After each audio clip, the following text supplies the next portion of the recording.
Welcome back, guys. Another quick training hack video coming at you today. We're talking hip flexion. Let me give you a demonstration. See this? Hips at 90 degrees, okay, here. That's what we call hip flexion. It's not a good thing to be in here for long periods of time, guys. We're talking shortening and weakness of everything that crosses the anterior portion of the hip here, psoas, iliacus, rectus femoris, everything here, short, weak. Right, let me say this to you as I was taught this, right? You probably woke up this morning, you went downstairs, you sat in hip flexion and ate your breakfast at the table, right? You then got in the car, drove to work, train, you sat in hip flexion. You then got to the office, you sat for 8 to 10 hours in hip flexion, drove home, same thing again, hip flexion.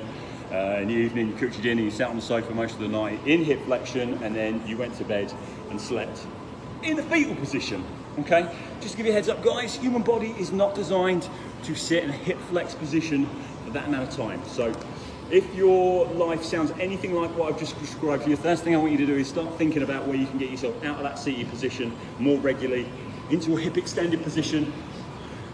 Much healthier for you. I'm going to give you one simple stretch to assist that. If you do feel you're short, tight, anything in here, all I want to do is get you to come into a 90-90 kneeling stretch. We're going to go 90 degrees in the rear leg, 90 degrees in the front leg. Squeeze this glute, push the hip forward. Like I say, we're really going to open up everything in this anterior portion of the hip. Psoas, iliacus, rectus femoris, part of the quad also crosses the hip. So what we're going to do, we're going to hold this for 2 minutes, and we're going to do both sides, right? And that's all you've got to do. So first of all, start thinking about where you can get yourself out of hip flexion on a more regular basis in your day-to-day life. Throw this stretch either into your cool down before bed at night, or into your cool down in your workout. Hit that like button, share, subscribe, do all that good stuff, and I'll catch you soon, guys. Thanks for playing.